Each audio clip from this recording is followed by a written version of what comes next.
Chapter 23. Watchers. Caro. Sir. What say you to the fact that our families are snapping in half, sir? I say to you what I have said 1,000 times, and that is this. Tradition is the glue which holds magical society together. When you burn away tradition, sweeping it off with muggle machines and cold numbers, then you dissolve the ties which bind magical Britain. I myself have visited the registrars of marriages and unions of Godric's Hollow and Diagon Alley, to name only two, and I am told that they have seen twice as many divorces this year as they saw in 1989. Twice as many. Homes are being broken. Children are finding themselves fluing back and forth on alternate weeks, and happy unions are being destroyed in the wake of all this haphazard and destructive change. So I ask you then, what say you to that? Scattered applause. Potter. Thank you for that question. I do have a response. First, I believe that you show the same care for metaphor as you do for logic. Are we burning, sweeping, or dissolving? And if we're burning, how do we do that with cold numbers? Clear articulation is a sign of clear thought, and vice versa. Scattered applause. Caro. Mockery is no substitute for an answer. You. Hughes, sir. Caro. You. Hughes. Sir, please let Mr. Potter finish speaking. Caro. You cannot. Hughes, sir, please let. Caro. Yes. Potter. I do have an answer. But before I give it, let me also point out that 2 points of data, 2 numbers, do not make a trend. There might have been unusually few divorces in 1989, for example. Or maybe the divorce rate was even higher in 1979. It's hard to compare anything unless you have more numbers. But that's not... Caro. The pleading of a child. Potter. But that's not the only flaw in your thinking, Mr. Caro. There's a hoary old phrase to use at this point. Correlation is... Caro. Yes, ply us with... Potter, correlation. Caro. Your condescension, Mr. Potter. Hughes, sir, I must ask you... Potter, correlation. Hughes, Mr. Caro. Potter is not causation. That means that there are many sorts of reasons why the divorce rate might have risen over a whole decade. Not every change in the world can be laid at my feet, and... Caro. All of this complicated jargon, but the words you need are so simple. Apologies have the virtue of brevity as well. Hughes. Mr. Caro, sir, I need to ask you to let Mr. Potter speak. Remember your name and the honor of your house, sir. We are here for a civil discussion. Caro. Yes. Hughes, Mr. Caro. My honor and that of my house is unbroken, Mr. Hughes. Hughes, Mr. Potter, please continue. Potter. Then let me just say this then, Mr. Caro. The largest flaw, no, the biggest mistake you're making is that you haven't even stopped to ask yourself whether or not this is a bad thing. If it is true, and if it is truly my fault, neither of which points I am willing to concede on the basis of 2 fiddly numbers out of context. Caro. You... Potter. Then it is almost certainly the result of money. Caro. Money? Potter. Gringotts began issuing loans near the end of 1993, Mr. Caro, and by 1995, the economy of magical Britain was twice as large. Caro. Money is only worth what it can be, and it cannot buy tradition or happiness or a family life. If we have made the trade you suggest, then I would say it is a bad bargain, and so much the worse for the shopkeep. Potter. You don't understand. The money has given people freedom. Even a small sum of money, the possibility of taking on the responsibility of debt, can be enough to allow someone to change their job, or start a new business, or even just change their situation. The freedom of money leads to a lot of other disruptive freedoms, including the freedom to leave their spouse, people who might otherwise have felt trapped. Caro. You mudblood piece of... Hughes, Mr. Caro, Mr. Caro. Potter. Mr. Caro, you seem... Hughes, Mr. Caro, this is... Caro. She never... Hughes, Mr. Caro. Caro. Unintelligible. Partial excerpt from the unedited transcript of the second of the Tower debates on the future of magical Britain, as recorded by a certified impartial quotes quill. I know it's a bit unfair, Hermione Granger said, staring at the 5 honorable. but it certainly does seem that we tend to find you lot in skeevy little places. doing skeevy little things. She glanced pointedly down at the floor, where trickles of golden potion were slowly spreading around under the feet of Margaret Bulstrode, Edgar Erasmus, Geoffrey Jem, and his 2 assistants. She could smell the shrivel fig. Euphoria elixir. Auror Quanon?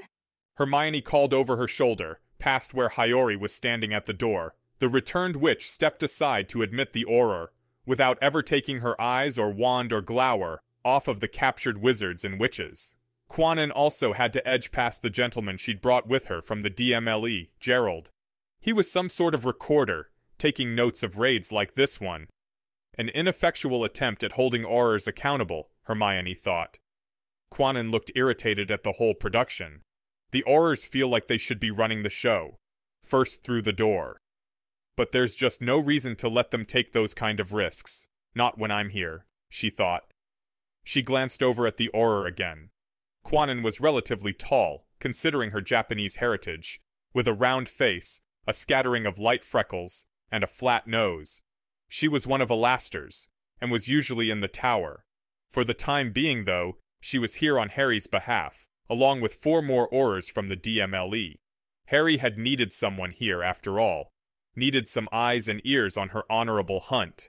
What would he do with himself otherwise, locked up in that tower and buried in healing and research, if he couldn't divert himself with some crude manipulations of everyone around him?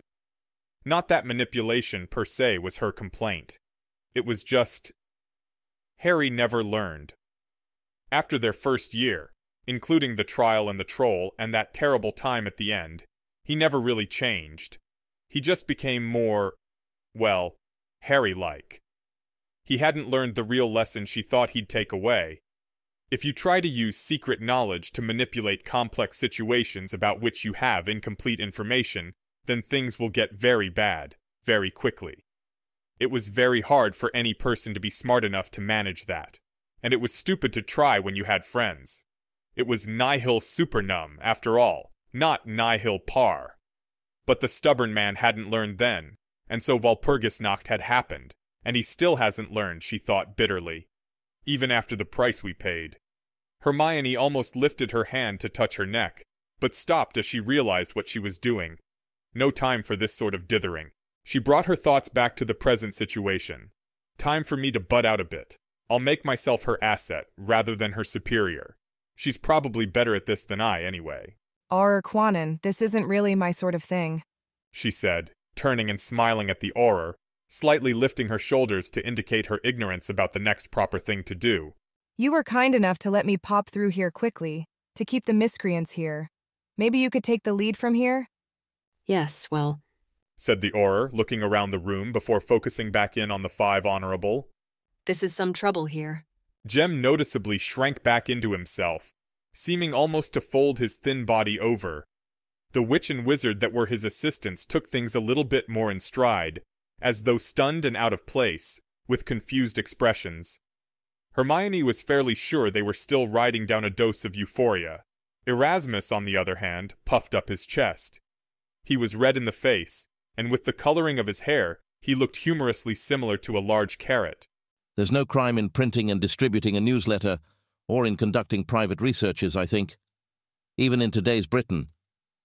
Quanon turned her sharp attention to the researcher. Mr. Erasmus, you are correct. However, it is illegal to operate a private flu network. It is illegal to conduct dangerous research within 100 meters of a residence, and it is extremely illegal to sell euphoric elixir without a license. All unjust prohibitions, said Erasmus. He had brilliant blue eyes that were narrowed in indignation. To emphasize his point, he thumped his fist down on the stack of boxes he'd been carrying when Hermione had torn up the entrance hatch and knocked down their door.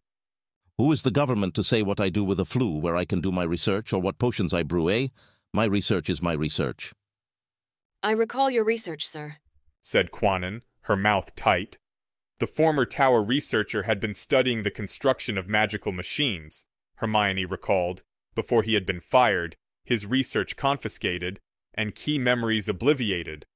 Erasmus had ignored safety concerns entirely, and had insisted on just bullying through and continuing to build his wind machines. They used fluid dynamics, tight swirls of air spinning as gears, fed by small warming columns of heat from below, flywheels of pressurized zones to store and transfer energy, and shifts between small turbulent flows and laminar flows as switches. The machines had been brilliant. Erasmus was brilliant. But they had also been maddeningly dangerous. One Ventus could power them for days, and the very first thing they were designed to do was consume waste matter of any type and incinerate it for more power.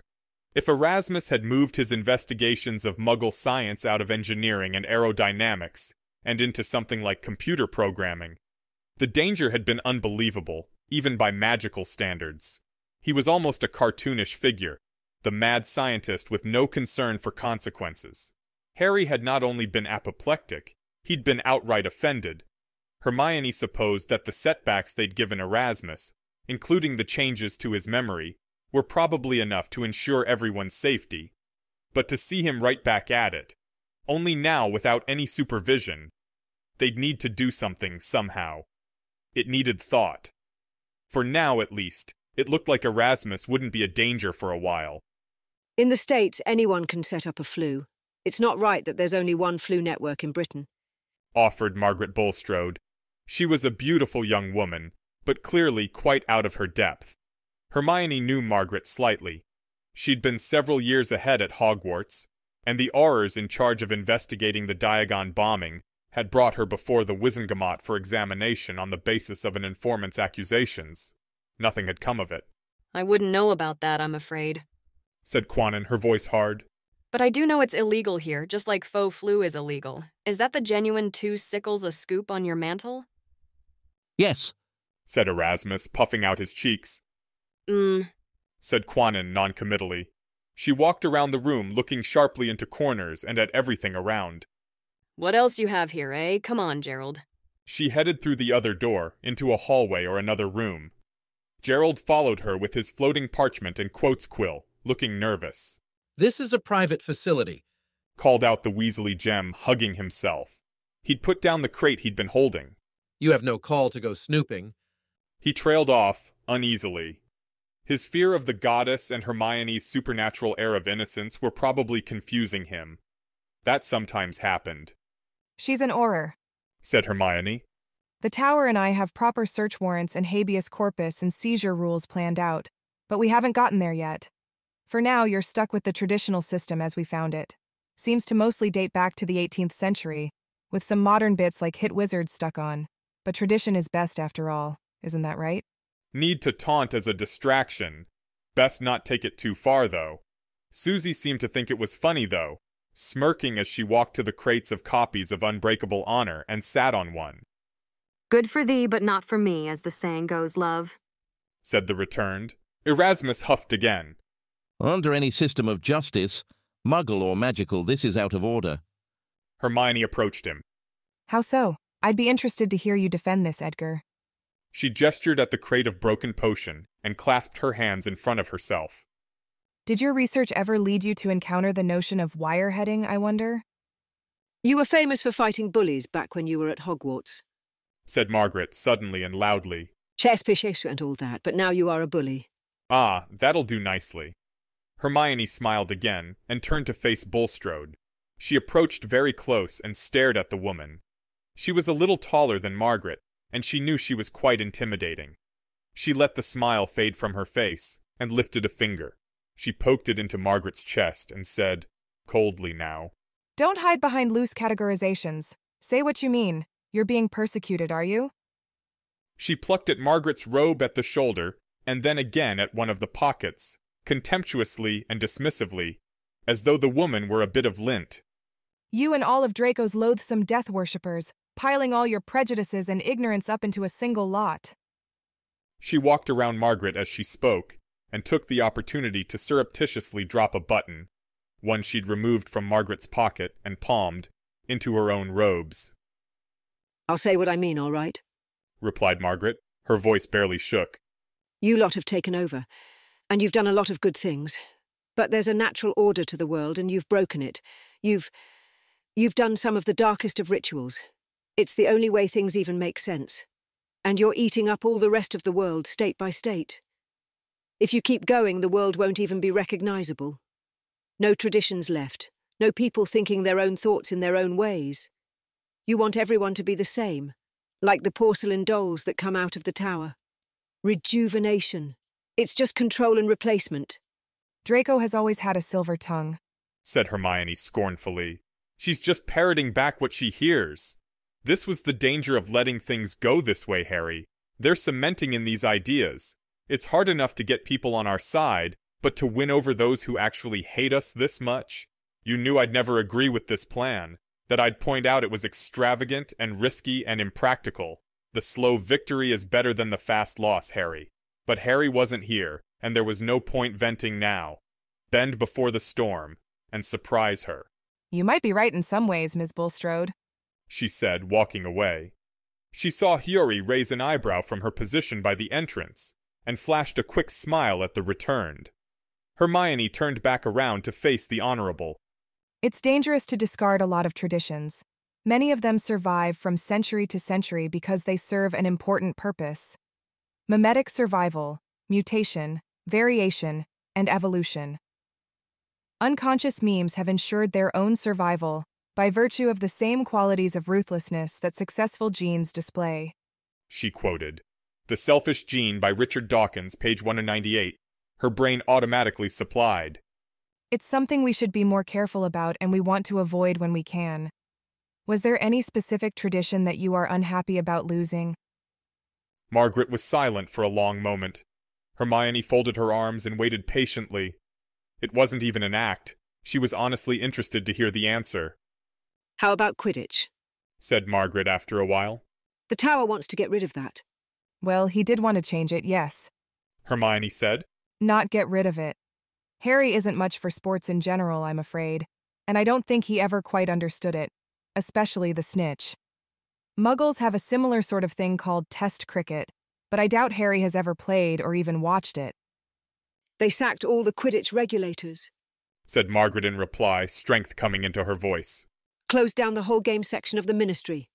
That wasn't the tower, that was a decision by Minister Fudge, said Hermione. But when Margaret and Erasmus gave her a look, she smiled slightly. But yes, he supported it. As I recall, though, Quidditch is doing just fine. Better than ever, in fact, now that it's being run privately. Most of the same people working for it, I think.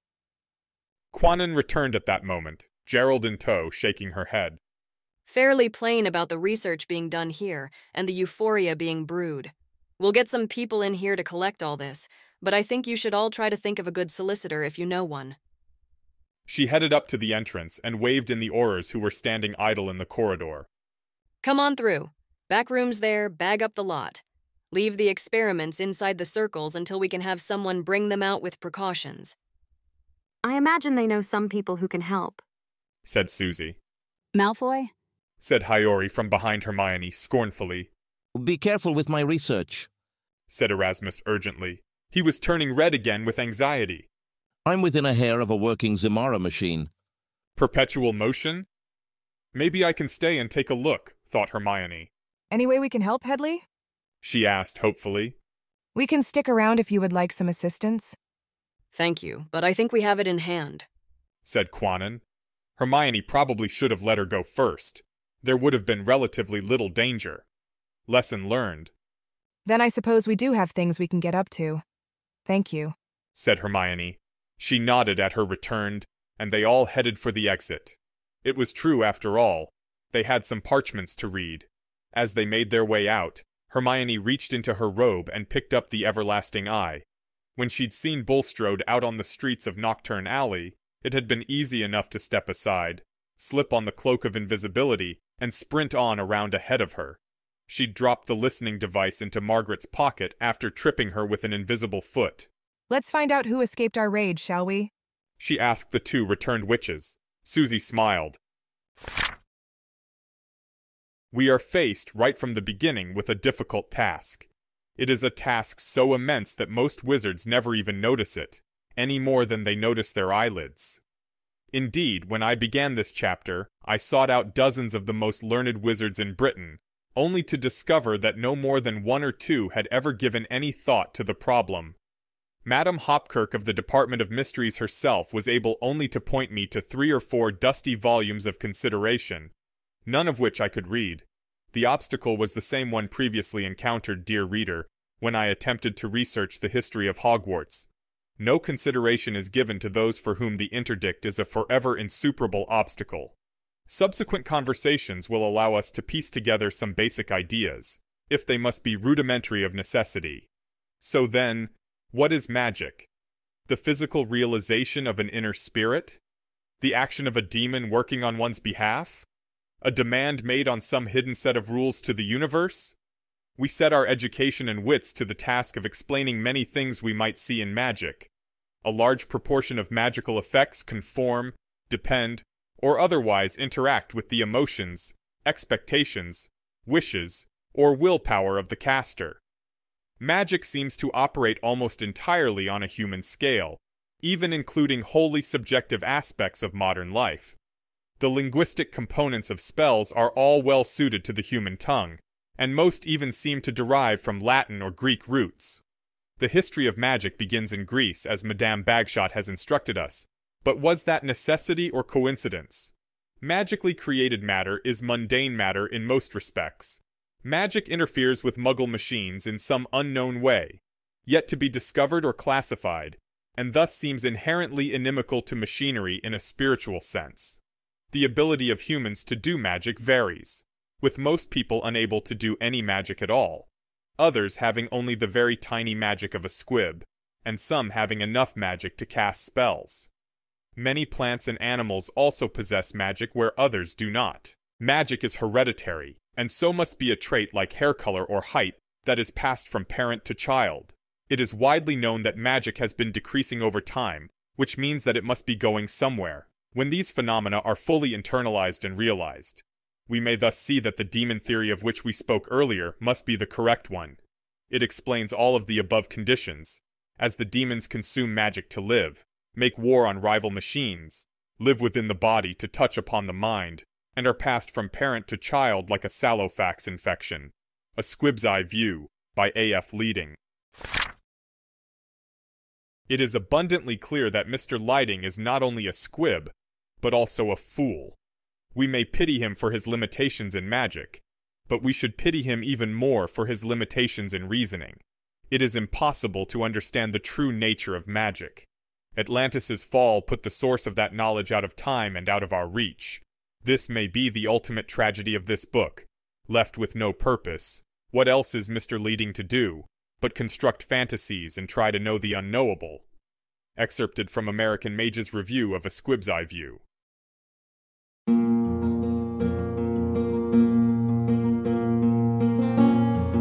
This has been an AI reading of the Harry Potter and the Methods of Rationality fanfic, Significant Digits, written by Alexander Debus. You can find the original text at anarchiashhyperbole.com. The voice for this project was provided by Aeneas Brodsky. You can hear his true-voiced audiobooks at hpmorpodcast.com. If you enjoyed this podcast and wish to help support the creation of others like it, you can visit patreon.com/AskWhoCastsAI or subscribe to this Substack. Thanks for listening.